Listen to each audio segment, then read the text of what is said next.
Este é o seu programa Evidências, um programa em busca de fatos que comprovem a veracidade da Bíblia Sagrada. Se você quiser entrar em contato conosco, nos envie um e-mail, evidências@novotempo.org.br. Quando olhamos aqui na Bíblia, logo no início aparece a história de Adão e Eva, o primeiro casal sendo tentado por uma serpente a comer um fruto proibido. Seria esse relato apenas uma fábula? Será que existe algum relato histórico ou arqueológico que nos ajudam a acreditar no relato da Bíblia Sagrada?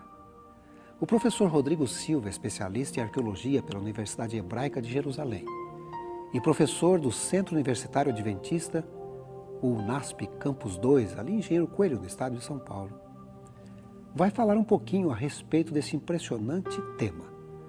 Afinal de contas, doutor Rodrigo Silva, a história de Adão e Eva merece crédito ou será que não? Com vocês, Rodrigo Silva.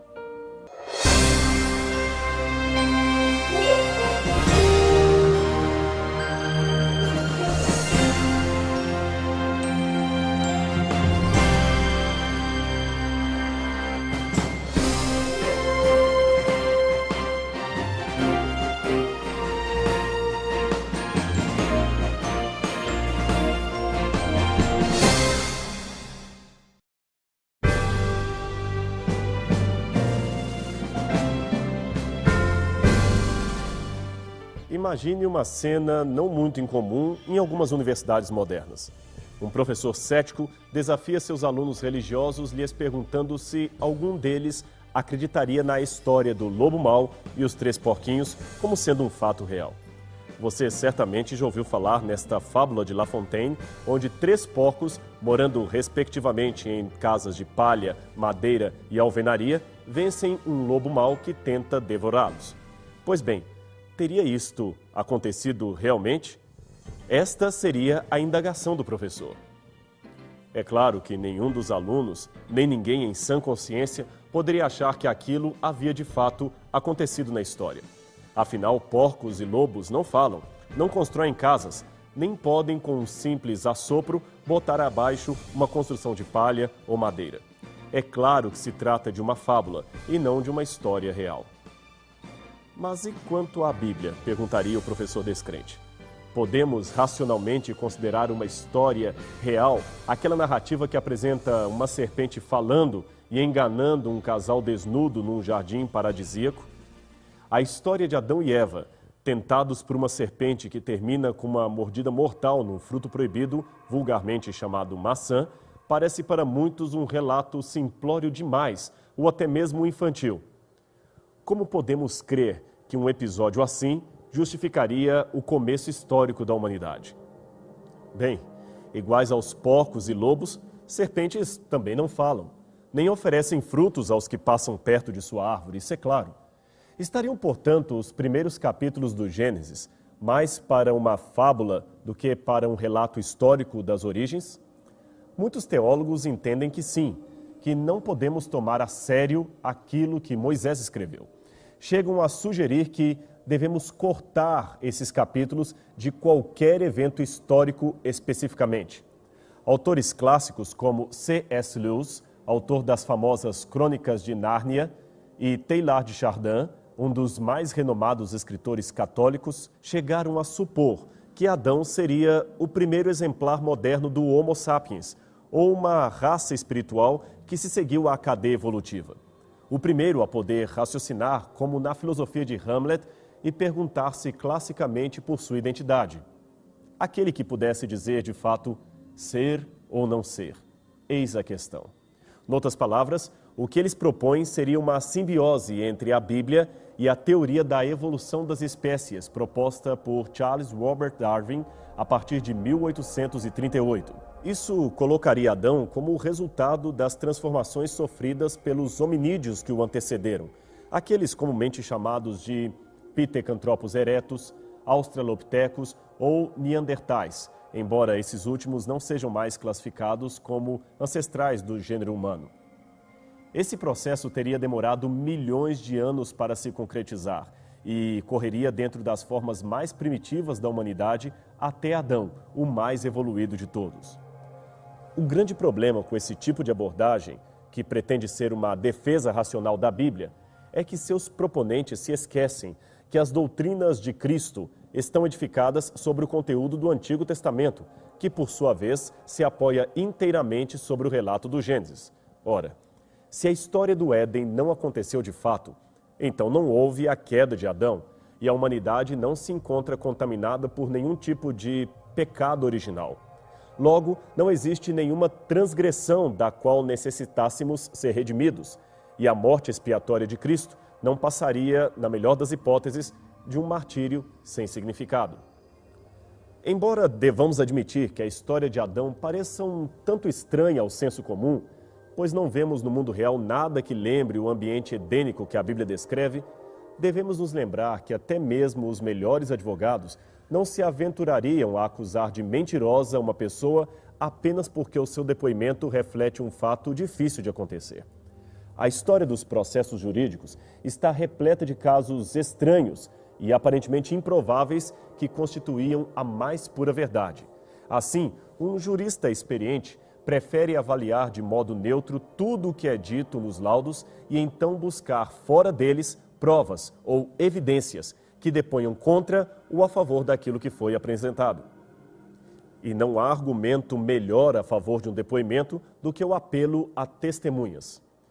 Há outras pessoas que viram ou ouviram aquilo que se afirmou. Uma pessoa sozinha pode mentir ou até se equivocar descrevendo algo que não aconteceu. Porém, quando um certo número de pessoas, sem contato direto entre si ou com o depoente, afirmam basicamente o mesmo que ele contou, diminuem-se para quase zero as chances de haver um equívoco sistêmico. Ainda que se trate de um relato estranho, ele tem, no mínimo, o mérito da lógica racional e pode realmente ter acontecido no passado. Mas é claro que duas pessoas jamais contam a mesma história ou descrevem o mesmo evento igualmente. Existem contradições não essenciais que são perfeitamente aceitáveis. O importante é que o testemunho se harmonize nas bases que o sustentam. Transferindo para o Gênesis os conceitos que acima apresentamos, pergunta-se: há testemunhas fora da Bíblia que confirmem as bases daquilo que Moisés descreveu? Afinal, se Adão de fato existiu, ele estaria no topo das genealogias do mundo inteiro, pois todas as mais antigas civilizações procederiam geneticamente dele e deveriam fazer referência a esse ancestral comum. Não se deve esperar, contudo, que as antigas tradições regionais sejam um decalque exato da narrativa bíblica. A história nos revela que houve ondas de apostasia em relação à teologia monoteísta, aquela que saiu do Éden. Isto é, muitos desviaram-se da tradição original adâmica. A comparação, portanto, deve-se resumir à permanência de um esboço similar ou de elementos antigos que sobreviveram ao distanciamento étnico em direção ao politeísmo posterior. Vasculhando, pois, as origens da civilização, ao mais distante que a história escrita consegue nos levar, chegamos até por volta do 3º milênio antes de Cristo, quando surgiram os primeiros livros da humanidade. Eles foram originalmente produzidos num sistema de escrita pictogrâmica que você pode ver no canto esquerdo de sua tela. Ali as figuras representavam objetos e depois vieram a ser os primeiros traços ideogrâmicos, aqui dispostos no centro, quando as figuras começaram a representar ideias e conceitos. Finalmente, então, surgiu o sistema fonográfico, reproduzido na última coluna, onde cada figura representava um som. Como não havia ainda o papel que hoje conhecemos, a escrita era feita em tabletes de argila, como este que tenho aqui em minhas mãos. Escrevia-se normalmente com argila ainda úmida, que depois era secada ao sol ou em fornos propriamente preparados para este fim. Esse sistema ajudava muito na preservação do documento, pois, uma vez seco, o barro escrito podia durar milhares de anos debaixo da terra. Os caracteres eram normalmente traçados a partir de pequenos sulcos feitos na argila, que mais pareciam cunhas em miniatura. Por isso receberam o nome de cuneiforme, isto é, escrita em forma de cunha. Curiosamente, os primeiros registros escritos da humanidade foram produzidos mais ou menos na mesma época, tanto na Mesopotâmia quanto no Egito. Por que justamente nesses dois países? provavelmente porque foram estes os dois centros que mais rápido se desenvolveram após o dilúvio, gerando as mais antigas comunidades urbanas da história. Ali, a unificação política dos clãs e das tribos em torno de um sistema religioso governamental resultou numa sociedade centralizada que se organizava a partir de uma estrutura bastante complexa. Esse modelo social exigiu em pouco tempo a criação de um sistema de contabilidade e comunicação confiáveis que pudesse servir de referência ao comércio e à repartição dos bens. Assim, passariam ainda mais de 1000 anos entre esse período e a produção do livro do Gênesis. Porém, se a história que ele descreve for verdadeira, devemos obrigatoriamente encontrar a partir daqui as primeiras referências a Adão, já que este seria, de acordo com a Bíblia, o genitor comum de todos os povos. E por incrível que pareça, essa referência existe e foi encontrada numa quantidade maior que o necessário para validar o texto bíblico. Milhares de tabletes cuneiformes, pilares e inscrições foram escavados na região que compreende a antiga Mesopotâmia. Eram recibos, cartas, leis, documentos de propriedade, etc. Alguns tinham por conteúdo listas genealógicas e histórias tradicionais sobre os primórdios da humanidade. Ao avaliá-los, qual não foi a surpresa dos arqueólogos ao perceberem que muitos traziam semelhanças bastante acentuadas com o que seria posteriormente escrito na Bíblia. Uma extraordinária coincidência foi percebida, por exemplo, na forma como os antigos documentos egípcios e mesopotâmicos chamavam o primeiro ancestral da humanidade.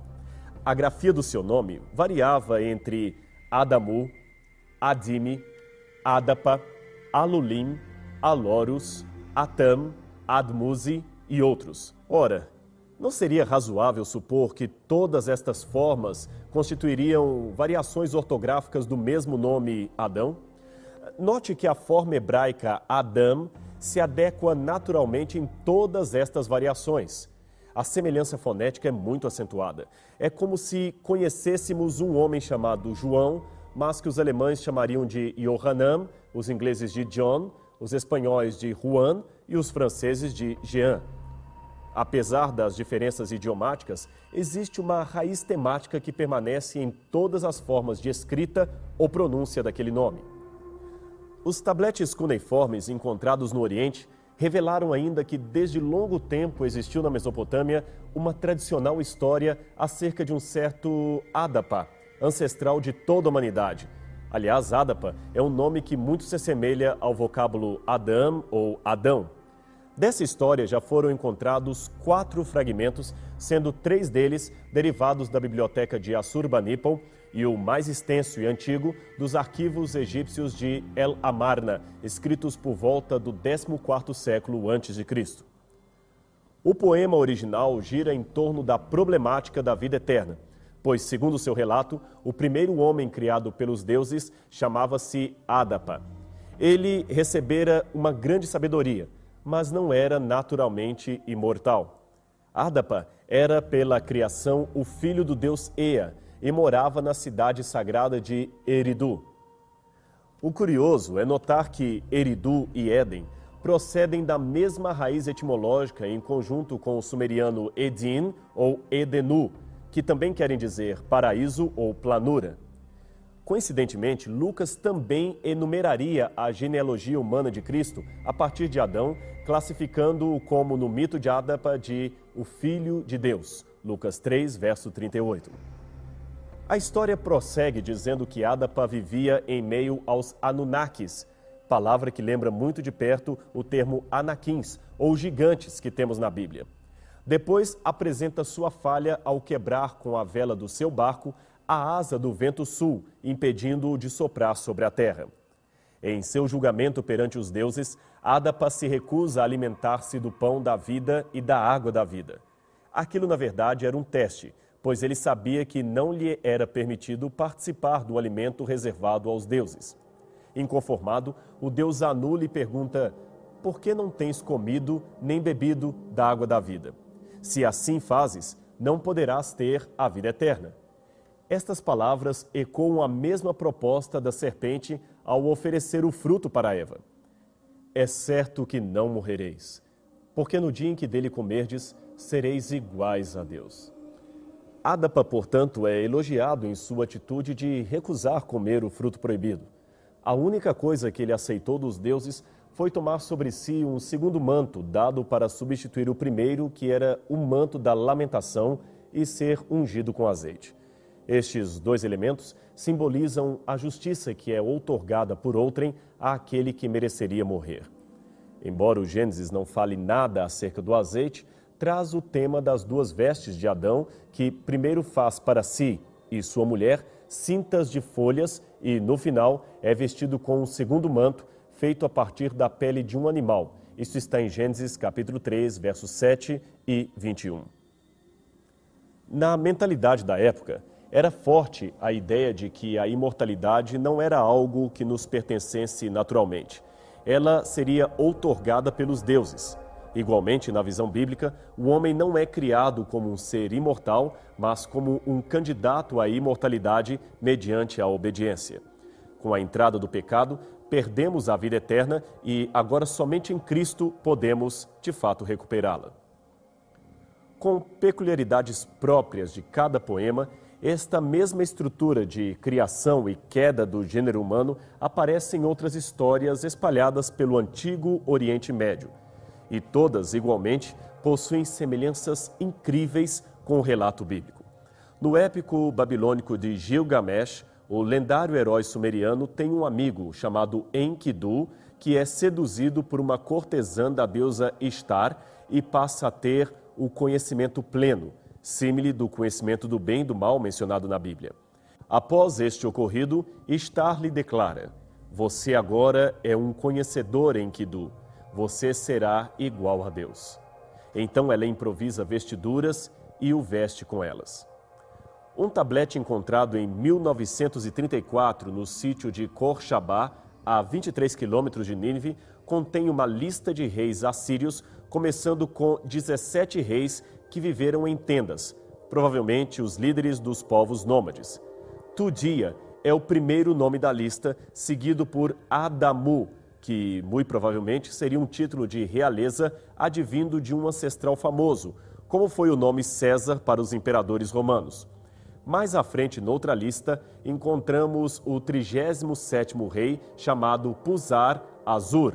Ele era um dos vários reis nomeados em homenagem ao seu ancestral Azur, o fundador da Assíria. Em Gênesis capítulo 4, verso 22, encontramos o mesmo costume num dos descendentes de Caim, que se autodenomina Tubal-Caim.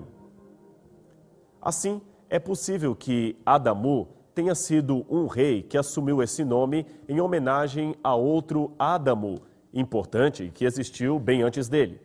E por que não supor que seria uma homenagem ao Adão que viveu no Éden? Estes foram apenas alguns exemplos extraídos do Oriente Médio, mas existem ainda muitos mais.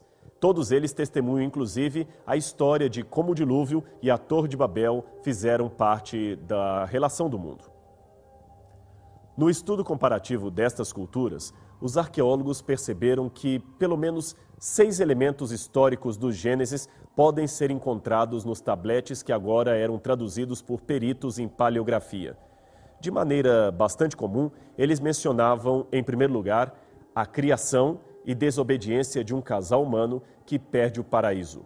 Em segundo lugar, a maldição que segue à desobediência, trazendo a morte aos habitantes da terra. Em terceiro, o início da família humana, marcado pela tragédia de um assassinato, onde um irmão mata o outro irmão. Em quarto lugar, a humanidade que se torna má e por isso é destruída num dilúvio. Em quinto lugar, menciona-se o perecimento de quase todos, menos alguns que são preservados pelos deuses. E em sexto e último lugar, menciona-se a confusão de idiomas, que espalha os homens pelos 4 cantos da terra. Esses paralelos literários derrubaram a tese de que a narrativa do Gênesis seria apenas um mito criado pelo autor da Bíblia, tradicionalmente apontado como sendo Moisés. Alguns, no entanto, continuaram a negar a historicidade da Bíblia, sugerindo desta vez que estes relatos mesopotâmicos seriam os originais e que o Gênesis seria apenas um plágio de obras literárias anteriormente existentes. Mas, desmentindo esta última hipótese, Kenneth A. Kitchen, professor emérito de egiptologia da Universidade de Liverpool, escreveu que a suposição comum de que este relato bíblico é simplesmente uma versão simplificada de lendas babilônicas é um sofisma em suas bases metodológicas. No Antigo Oriente Próximo, a regra é que relatos e tradições podem surgir por acréscimo ou embelezamento na elaboração de lendas, mas não o contrário. No Antigo Oriente, as lendas não eram simplificadas para se tornar pseudo-histórias, como tem sido sugerido para o Gênesis. Ao contrário de ser um plágio, o Gênesis possui características de ser quase uma correção daquilo que o antecede. A prova disto está no fato de que, dentre todos os textos, ele é o único que assume um monoteísmo clássico, isto é, a adoração de um único Deus em meio às versões milenares que preferiam atribuir aos deuses a obra de criação, julgamento e planejamento do universo, incluindo a Terra. Até mesmo o antropólogo judeu Claude Lévi-Strauss, que considerava o relato da criação um mito, foi forçado a admitir que grande surpresa e perplexidade surgem do fato de que esses temas básicos para os mitos da criação são mundialmente os mesmos em diferentes áreas do globo, principalmente fora do Oriente Médio. Se o relato bíblico fosse apenas uma reprodução de lendas culturais da Mesopotâmia, não deveríamos encontrar esta mesma história tão largamente ensinada e divulgada entre povos que viviam fora das terras bíblicas e não tinham, até onde se saiba, nenhum contato com as escrituras hebraicas ou com a tradição sumeriana. Foi uma grande surpresa para muitos missionários encontrar entre aborígenes e tribos isoladas das Américas, Ásia e África e até a Oceania, tradições orais tremendamente similares à narrativa bíblica. Vários missiólogos e antropólogos reconheceram a importância dos paralelos bíblicos nas culturas pagãs ao coletarem em livros, que se tornariam best-sellers em várias partes do mundo, as histórias dali e sua similaridade com a Bíblia. É o caso do famoso livro A Eternidade em Seus Corações, escrito pelo missiólogo Don Richardson, do qual extraímos alguns exemplos. No norte de Calcutá, na Índia, viviam 2,5 milhões de pessoas conhecidas como povo Santal. Sua antiquíssima tradição conta que um deus chamado Thakur-Gil criou primeiro o homem do barro e deu-lhe o nome de Haram. Note a semelhança fonética com o hebraico Adam. Depois criou a mulher, que recebeu o nome de Aio. Ambos foram colocados num jardim paradisíaco chamado Hihiri-Pipiri. Ali, um ser sagaz chamado Lita fez cerveja de arroz e ofereceu ao casal. Desobedecendo às ordens divinas, eles beberam o líquido e dormiram. Quando acordaram, perceberam que estavam nus. Distante da Índia, encontramos ainda outra remota tradição contada pelo povo Karen da Birmânia. Ela está preservada em antigos hinos que foram traduzidos de um primitivo dialeto no final do século XVIII. Uma das estrofes litúrgicas diz que um deus chamado Iuá formou o mundo a partir da água e a terra produziu o fruto da tentação. Veja a semelhança com o Gênesis. Havia ainda ordens explícitas para que ninguém pudesse comer do fruto proibido, mas um espírito rebelde chamado Kaoli enganou 2 pessoas, fazendo-as experimentar o alimento da morte. Por causa disto, os homens ficaram sujeitos à doença, ao envelhecimento e à punição. Estas são apenas 2 das muitas tradições semelhantes ao relato bíblico que podem ser encontradas fora do Oriente Médio. Portanto, o que nos resta é aceitar a hipótese de que tanto o Gênesis quanto estes mitos, por mais distorcidos que estejam, procedam igualmente de uma mesma raiz tradicional, a saber, a história de Adão e Eva. Todos eles narram, à sua maneira, o que de fato aconteceu e ficou marcado por muitas gerações na memória dos povos. A distorção, é claro, foi se tornando cada vez mais acentuada à medida que os descendentes de Adão mergulhavam no politeísmo, perdendo de vista o aspecto monoteísta de Deus que vinha desde o Éden. Mas, como vimos, a história da Bíblia é real. E assim sendo, nada mais racional do que tomar uma decisão ao lado de Cristo e se preparar para o dia em que voltaremos ao Éden que Adão perdeu. Mas Cristo recuperou esse paraíso, o mesmo paraíso perdido. Este será, sem dúvida, o próximo capítulo da trajetória humana. E você não pode perder a oportunidade de retornar ao paraíso perdido, recuperado e conquistado por Cristo Jesus.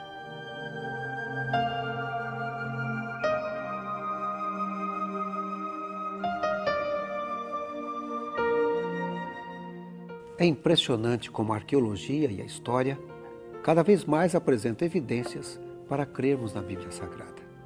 E se você quiser estudar mais a Bíblia Sagrada, queremos oferecer para você um curso bíblico. Você pode mandar um e-mail ou pode telefonar. O nosso telefone é 12 21 27 31 21.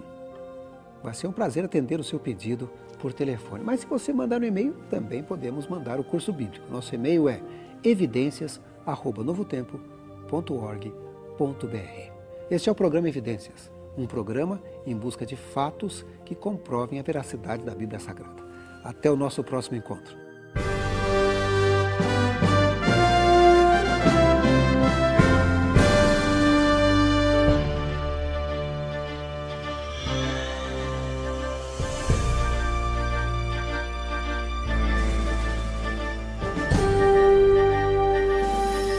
Este programa tem o apoio cultural do NASP, Centro Universitário Adventista de São Paulo, em parceria com a Novo Tempo.